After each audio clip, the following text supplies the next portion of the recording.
আসসালামু আলাইকুম। ভাবতে পারেন এক ফোঁটা তেল ছাড়াও এত মজার গরুর মাংস রান্না করা যায়? আজ আমি দেখাবো বাটা মশলা ছাড়া শুধু আস্ত মশলা দিয়ে কিভাবে খুব সহজে নরম সুস্বাদু আর দারুণ মজার একটা গরুর মাংস রান্না করা যায়। যারা কম তেল বা তেল ছাড়া রান্না খেতে পছন্দ করেন, আজকের রেসিপিটা হতে পারে তাদের জন্য একদম পারফেক্ট। রেগুলার রুটি, পরোটা বা নান রুটির সাথে এই রান্নাটা খেতে ভীষণ ভালো লাগে। যদি আজকের রেসিপিটি আপনাদের কাছে ভালো লাগে তবে রিকোয়েস্ট করব মুনস কুকিং চ্যানেলটি সাবস্ক্রাইব করে পাশে থাকা বেল আইকনের অল অপশনটি সেট করে রাখার।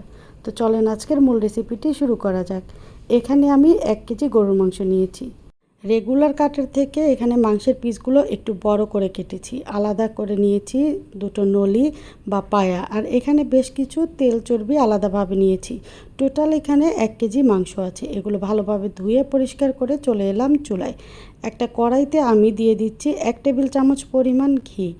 ঘি ভালোভাবে গরম হয়ে এলে এর মধ্যে দিয়ে দিচ্ছি আগে থেকে ধুয়ে রাখা গরুর মাংস। মিডিয়াম আঁচে 3 থেকে 4 মিনিট গরুর মাংস ভেজে নিব। এই সময়ের মধ্যে গরুর মাংসের কালারটা পরিবর্তন হয়ে যাবে। এখন আমি চুলাটা অফ করে দিচ্ছি। এরপরে এখানে আমি বেশ কিছু মশলা অ্যাড করে দিব। প্রথমেই দিয়ে দিচ্ছি স্বাদমতো লবণ। তারপরে দিয়ে দিচ্ছি 1 ইঞ্চি সাইজের 1 টুকরো আদা, যেটা আমি একদম পাতলা পাতলা করে কেটে নিয়েছি। এখন এখানে দিয়ে দিচ্ছি বড় সাইজের 3টা আস্ত রসুন, যেগুলোর উপরের খোসা ফেলে ভালোভাবে ধুয়ে নিয়েছি আর মুখটা কেটে দিয়েছি। মাঝারি সাইজের 6টা আস্ত পেঁয়াজ দিয়ে দিচ্ছি। এখন দিচ্ছি বড় সাইজের 2টা পাকা টমেটো, মুখ এবং নিচের অংশটা কেটে ফেলে দিয়েছি। এখন এখানে ছোট সাইজের 5টা আলু দিয়ে দিচ্ছি। আলু আপনারা চাইলে স্কিপ করতে পারেন। এরপরে এখানে দিয়ে দিচ্ছি বেশ কয়েকটা কাঁচামরিচ। আধা চা চামচ দিয়ে দিচ্ছি আস্ত কালো গোলমরিচ। এখন মাংস পুরোপুরি সিদ্ধ হওয়ার জন্য এখানে দিয়ে দিচ্ছি ফুটন্ত গরম পানি। এখানে আমি এতটা পানি ব্যবহার করেছি যে রান্নাটা শেষ হওয়ার পরেও অনেকটা পরিমাণে পাতলা ঝোল থাকবে। অরিজিনাল পেশোয়ারি বিফ রান্নাতে এখানে কোনো পানি ব্যবহার করা হয় না, যেহেতু একসাথে অনেকটা মাংস রান্না করা হয়। এখানে যেহেতু মাংসের পরিমাণ কম, তাই পানি দিয়েই আমি রান্নাটা করছি। সব কিছু খুব ভালোভাবে মিশিয়ে নিয়ে ঢাকা দিয়ে মিডিয়াম টু হাই আঁচে রান্নাটা করব 5 থেকে 7 মিনিট। আর ঢাকনাতে যে ছোট ছিদ্রটা আছে এটা বন্ধ করে দেব।